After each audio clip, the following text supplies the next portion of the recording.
रात के 12 बज रहे थे। उसका फ़ोन आया। हेलो। किसी ने फुसफुसाहट भरे लफ्ज़ों में कहा, हाँ बोलो। उसने भी हौले से कहा, सब तैयारी हो गई है क्या? सुबह 4 बजे की बस है। मैंने अपने कपड़े का बैग तो पैक कर लिया है, बस पैसे और गहने लेने हैं। अपने सब डॉक्यूमेंट्स भी ले लेना। हो सकता है दोनों को नौकरी करनी पड़े और नया घर संसार जो बसाना है। ओके, मैं सब कुछ लेकर तुम्हें कॉल करती हूँ। उसने सबसे पहले माँ की अलमारी खोली और उसमें से गहनों का डिब्बा निकाला। अपने लिए बनाया गया मंगलसूत्र बैग में डाला। अंगूठी और झुमके पहन लिए। अभी चूड़ियों का डिब्बा वह उठाकर बैग में डाल ही रही थी कि माँ की तस्वीर नीचे गिर पड़ी। उसे याद आया कि माँ की वर्षों की इच्छा थी सोने का चूड़ा पहनने की, मगर जब पापा का एरियर मिला था तो जो चूड़ा बनवाया गया वो माँ ने यह कहकर उसके लिए संभाल कर रख दिया था कि जब बिट्टू इंजीनियरिंग करके नौकरी करने लग जाएगा तो खूब सारे बनवा लूँगी। अभी तो तेरी शादी के लिए रख लेती हूँ। मेरी लाडो पर यह कितनी सुंदर लगेगी। उसने तस्वीर वापस अलमारी में रखी और चूड़ा बैग में रख लिया। अब बारी थी नकदी की। घर में 75,000 पड़े थे। पापा कल ही बैंक से एजुकेशन लोन लेकर आए थे। बिट्टू का आईआईटी का दूसरा साल चल रहा था।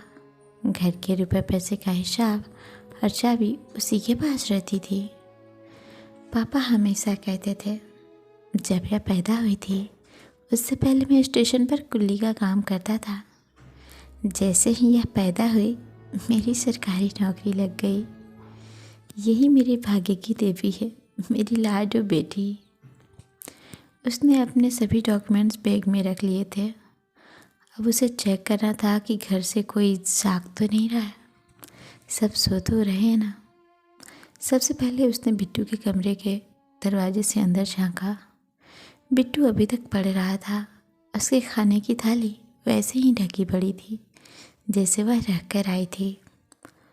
उसने अगले कमरे में झांका तो देखा माँ नींद की दवा लेकर गहरी नींद में सोई हुई थी।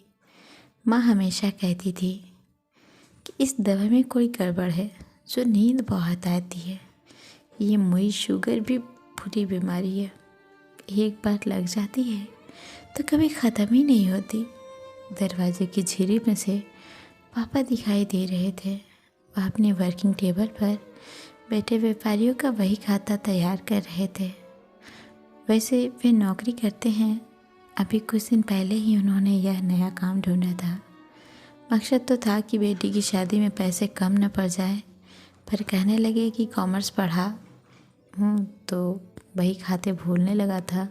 चलो इससे भूलूंगा भी नहीं और कुछ एक्स्ट्रा इनकम भी हो जाएगी। सभी अपने अपने काम में व्यस्त थे। वो अपने कमरे में आई और इसे फ़ोन लगाया। सब रास्ता साफ है, सब अपने काम में लगे हैं। मैं चुपचाप घर से बाहर निकलूँगी, उससे पहले फ़ोन करके बता दूँगी। अच्छा, तुमने गहने और पैसे तो लिए ना? हाँ ले लिए, पर तुम बार बार गहनों और पैसों के बारे में क्यों पूछ रहे हो?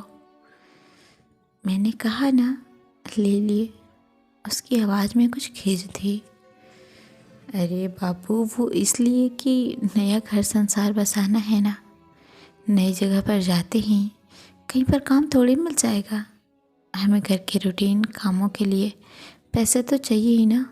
मेरा मोबाइल भी बहुत पुराना हो गया है, मुझे नया मोबाइल भी लेना है और फिर मैं कोई ना कोई नौकरी पकड़ लूँगा जिससे हम आराम से ज़िंदगी गुजार सकते हैं। सुनो, एक बात पूछूं? हाँ हाँ पूछो ना, क्या पूछना चाहती हो? तुम्हारे लिए तो जान भी हाजिर है मेरी जान। मिस्टर रोमियो, यह मस्खरी छोड़ो और मुझे बताओ कि क्या तुम में इतनी हिम्मत नहीं है कि मुझे कमा कर अपने पैसों से रख सको, मुझे खाना खिला सको? ऐसी बात नहीं है बाबू, तुम बिना भी रहा नहीं जाता। हम जाते ही मंदिर में शादी कर लेंगे और काम मिलेगा तो आराम से जिएंगे ना। अब उसका दिमाग ठनका। फ़ोन पर कुछ देर के लिए सन्नाटा छा गया। लड़की गहरी सोच में डूब गई। उसे लगा कि वह कितना गलत करने जा रही थी।